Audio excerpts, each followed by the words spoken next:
Hello fellow YouTubers, welcome to video 2 of a multi-part series on a customization of the Glock 35 in 40 caliber Smith & Wesson Gen 3. Last time we installed a stainless steel guide rod and reduced power recoil spring, and on this installment we are going to be doing a trigger job. First of all, let's drop the magazine and rack the slide back. Inspect that it is actually empty. And physically inspect that. Move forward and just double check, point it in the safe direction, and discharge the trigger. Removing the pins on the Gen 3 Glock is very easy. Just for nomenclature's sake, you have 3 pins on a Gen 3. First of all, you have the trigger pin, the locking block pin, and the trigger housing pin. These two are steel, and this one is a polycarbonate. So one of the things you're going to do, the way I was taught anyway, is always remove the trigger pin first. And to do that, we're going to press up and forward and capture the slide lock mechanism. And this is going to get covered up here, I'm sorry. You're going to take and lightly tap the trigger pin out, and it should fall pretty easily out there. All right. The next pin that we're going to take out is the polymer trigger group pin, and that actually is pretty easy. It usually just pushes right out, and hopefully I don't. There we go. Hoping I didn't have to use a pair of pliers on that. And then the last one that we wanted to always last and first to go back in is the locking block pin. And Glock really doesn't like you to use a hammer on them, and you don't really need to, as you just saw there. They come out pretty easy. You do need to just be mindful of the fact that everything is now loose inside of there. So there's your slide lock mechanism. We're going to take and slip the trigger housing up. Let's get this out all the way. There we go. We're going to take a screwdriver. You could use your punch if you want to, and lightly pull that locking block just to get it loose. And we're going to pull that out and set that aside. Nice thing about Glocks is they're mostly a dry gun, so not a lot of lubrication in there to worry about slipping around on. Pull that out, and the gun is disassembled. So we're going to concern ourselves now, pull this back, with the trigger assembly. And I don't know if you can see this or not, but this is a very easy to understand trigger assembly.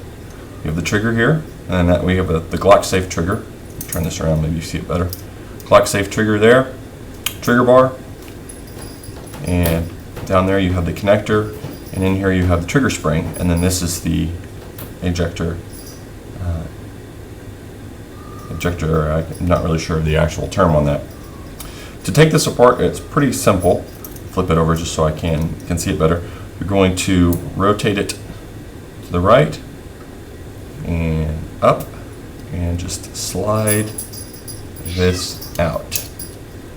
And be careful, because you have the spring in here that's captured between the actual housing and the trigger bar. We're going to change that, but you want to make sure that you understand what directions it's going in. It forms an S if you look at it straight on. So if I'm looking at it here, I have an opening here, curves around, spring mechanism, and then it curves back. So we want to make sure that when we change the springs out, we are following that same curve. But before we do that, I'm going to take my screwdriver again, and I'm going to remove the connector, which, like I said before in an earlier video, this is actually a 5 to 6 pound connector, and these are kind of spring loaded almost. They're just built in a certain way, and they slide right out. Just using the screwdriver there to kind of pry it. I'm going to pull it out, and they can be a little bit of a booger sometimes. There we go. Just pop that right out. And we're going to set that to the side for the moment. now, since we have that out, we can get in here to work on this. We're going to take our trigger bar, and some people will say, oh, I'm going to polish the snot out of this and make it all nice and shiny. You can, if you know what you're doing. There are some spots on this that really do benefit quite a bit from being polished, and I may well go in and polish some of them. And then there's parts of here that you do not want to polish at all. And if you are not a Glock certified armorer or a gunsmith, my advice is either A, do your research, or B, don't do it. And have a gunsmith or a Glock certified armorer do it. I've done quite a bit of research. While I'm not a certified armorer, I've watched the American Gunsmithing Institute video on Glock work, and I've talked to a lot of gunsmiths and feel fairly comfortable in doing that, doing a small amount of a polish job on here. But I'm not going to do that on video because I don't want to say that you should do that unless you've done the proper amount of research and you're not just relying on me. But having said that, we're going to take and remove the trigger bar from the spring assembly, which is very simple. You just rotate it down and off. We're going to pull the spring off, and again, very simple. Actually, when I was cleaning this after going to the range, I accidentally removed the spring, which I didn't intend to do. Alright, so I took a small set of needle nose pliers and just very slowly and easily worked that trigger spring off of there. May be necessary for you, may not be. Don't know until you get into it. Not difficult. Took me about 30 seconds after I paused the video camera there just to get that done. I'm going to remove the upgrade race spring, remembering how it went on. So remember we said S, so from the back to the front, if I put that down there, you'll see here that I have an opening on this side, wraps around, spring mechanism, wraps back around. So that's the way we're going to reinstall this. We're going to reinstall it in the housing first. Put that through, put that down and over. And it's going to agree with me. See how that goes? Right in. Very good, very good. All right, now we're going to take and hook it back into there. And shouldn't be too much of an issue. Just going to do a quick slip and slide in there, and a little bit of finagling, not too bad, not too bad. And we're in the hole. There, hold on. There we go. All right, so that's looking right. Now we're going to take, dry my hands off, take our race connector. This is from Glock store. Actually, no, I'm sorry, these were from Midway USA. Not an expensive part either. So just want to set this aside for a moment and show you a little bit of the differences between these. What makes one a race connector and a lower poundage and the other one not is this bevel here and the angle at which the trigger bar engages those. Lighter trigger, obviously it's going to engage it faster with more slip on it. This one is going to take a little bit more because of the change in the angle, and they're minute changes. So rather than going and trying to modify the stock, I say keep the stock, keep it on the side. You may need to go back to it because things do break, and just get a different connector. They have them in, I found them in 2 pound, 3.5 pound, 4 pound, and then stock, which is between 5.5 and 6.5, like I said before. So that is going to just drop straight in here, in this hole right here. Let me get my hand out of the way. It's going to go in there and slide right in. Push that down in there. May need just a light tap with an nylon hammer to get it started. Give it a nice push with the thumb.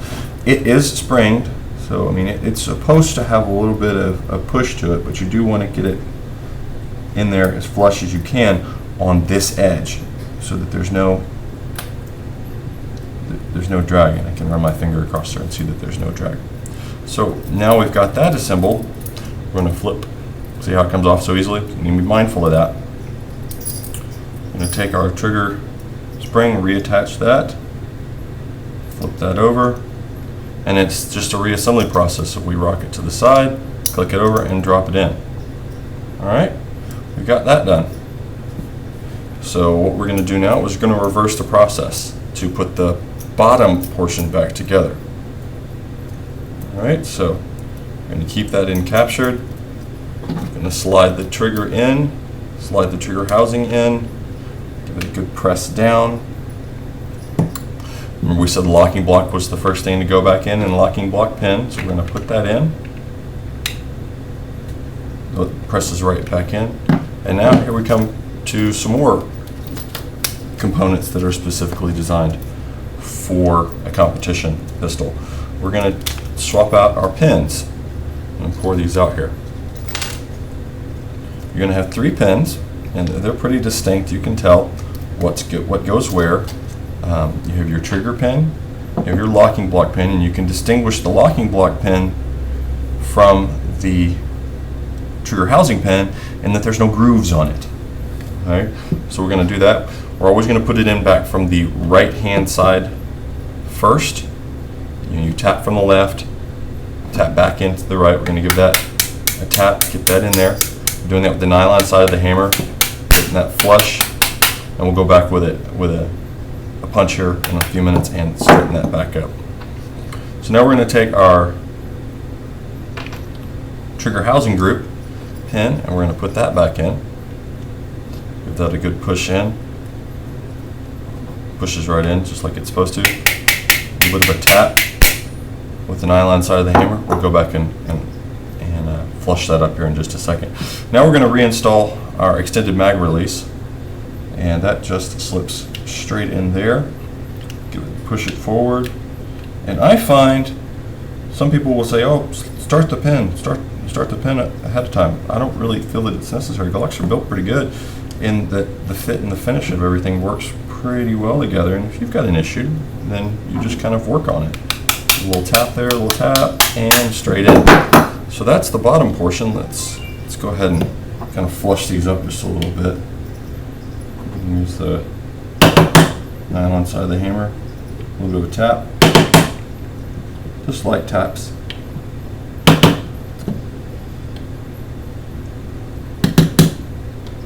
Get the locking block pin flushed down in there a little bit better. And the trigger housing pin, get that flushed down in there, make sure we're not popping out on the other side, which we are a little bit.